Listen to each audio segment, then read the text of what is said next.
Threats from the Middle East are changing the politics of Europe. This Thursday, right-wing nationalist parties are expected to do well in EU elections. Their support is largely driven by voters weary of mass immigration. The European Union says the migration crisis is over, with dwindling numbers of new arrivals.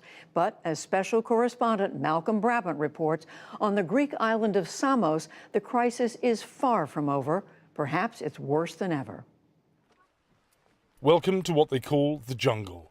The uninitiated might think that after 4 years, this frontline island would by now have the infrastructure to cope with the influx, especially as the European Union has given Greece over $1.5 billion. But according to refugee support groups, the squalor is worse than ever. How are you doing? It's too bad. You're sleeping on tents, snakes, a wolf, wild animal. Every night come here and shouting. It's too bad. Iyad Jibril from Gaza landed 6 months ago and says he's been told it could take 2 years for his asylum application to be heard. He fears this shack will be an open prison cell for the duration. I think the picture is more clear than anything can I say. We have bad condition here, no doctors, no good food, no bathroom. We can't sleep very well. The place here is not for a human. The animal, it's run away from this place. No good. Sounds no good. Food no good. Police, no good. 4 years after the European migration crisis began, people are still coming across these waters in their flimsy boats, despite the poor conditions in the Greek islands and the fact that most of them will not be able to leave Greece. And people are still dying out there. While we've been here, a boat carrying 3 Afghan families capsized. The Turkish Coast Guard say they recovered the bodies of 5 children and 4 women. 2 other people are presumed to have drowned. Comment ça va? Ça va bien. Comment tu t'appelles? Je m'appelle Amjad. Karim Eshtewi fled Gaza to escape the Hamas administration. Bonjour Bonjour. means good morning. He's learning French, but has little chance of reaching France because Greece's frontiers have remained sealed to asylum seekers for over 3 years.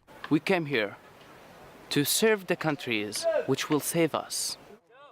Samos's burden is disproportionate to its size due to its geography and because Greece's northern land border is closed to migrants. The island and its 33,000 inhabitants are just 5 miles from the Turkish coast. The official camp run by the state is supposed to accommodate 700, but as many as 4,000 live behind and outside the barbed wire above Samos's main town, Vathi. There are 40 nationalities here. Most are African. Bogdan Andrei runs a group called Samos Volunteers. People that are saying that intentionally the conditions are kept like this, so it's a deterrent for new people to arrive, which is cruel. It's inhumane. How can you say that we are going to keep people living in squalor, in inhumane conditions, just to deter other people from coming? Miltiades Klapas heads the Migration Ministry, which is responsible for allocating the EU's $1.5 billion handout in refugee aid. Where has that money gone? A big part of this money went to the construction of facilities, approximately 34 in total, including the reception and identification centers across Greece. Do you think it's acceptable, 4 years into the crisis, for those people who are arriving in Samos to be living in those conditions? Everyone who criticizes today the not-so-good conditions in some of the facilities forget that Europe today does not contribute to resolving this issue. A day centre run by the volunteers offers temporary respite for asylum seekers who are bored, frustrated and angry at being trapped on the island. Some Greek, they treat you bad. I'm sorry to say you are Greek, like racist, because you are black. Some even close their nose when they see you come, It's very bad. At the day centre, women escape the pressure cooker of the jungle. There are almost as many migrants in the camp as there are Greek residents in the main town. Volunteers praise the people of Samos for their generosity. But spokeswoman Agos Olivieri, a former political advisor in Argentina, warns that the islanders' mood is changing. They're tired, they're frustrated, they've been left alone by their government just as much as the government has left on the refugees. So in a way, the tensions are growing and the tensions are getting quite high. It's the migrant children who are in the front line. Poor living conditions in the jungle are being used by some Greek parents to try to stop migrant children going to school. They've erected banners telling them to stay away. They fear disease and that some may be violent because of the trauma they've endured. Sonia Paskalaki is the parents' representative. Once the living conditions improve, once proper accommodation is provided for these people, dignified, humane accommodation, then we'll be happy for them to come to school, to learn and become educated. With echoes of the 1950s integration battles in the Deep South, a handful of migrant children turned up for class. Freshly scrubbed, smartly dressed, enthusiastic. Most of the Greek children had left for the day. Speaking on their family's behalf is Majida Ali, a Syrian granted asylum in Greece who stayed on Samos to help her fellow refugees. 100%, it is really important for them because they start building their future, and without education they cannot continue this building.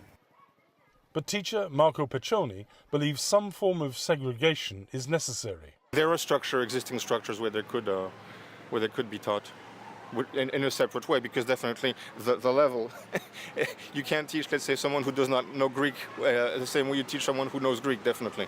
Is it not? So what do we finish by teaching? Sign language or just doing drawing in the last class of primary school? If the goal is to reduce the level in general of education, there's no better way to do it. Across the continent, far-right parties are expected to prosper during May's election for the European Parliament. Yanis Lagos is one of several lawmakers from Golden Dawn who's on trial on charges of belonging to a criminal organisation that conducted attacks on immigrants. Despite accusations against what prosecutors allege is a neo-Nazi party, Lagos says support is growing. We've seen that the European Union's insolvent policy for the last 40 years has demolished Europe's values and principles. They want to turn us, Europe, into a different continent. They want to Islamicize us, whether we want it or not. But fortunately, the Europeans do not want this anymore. If the far right increases its influence across Europe this month, what will become of refugees like Majida Ali? Unlike many victims from the Middle East and beyond, she's been willing to say publicly that she was raped after being arrested in Syria. She was held in the notorious Sednaya prison near Damascus, compared by former inmates to a Nazi death camp. The first time when they arrested me, the military, they take me with the family. The family, it was a mother with 3 children and 1 boy. He was 12, 13 years old.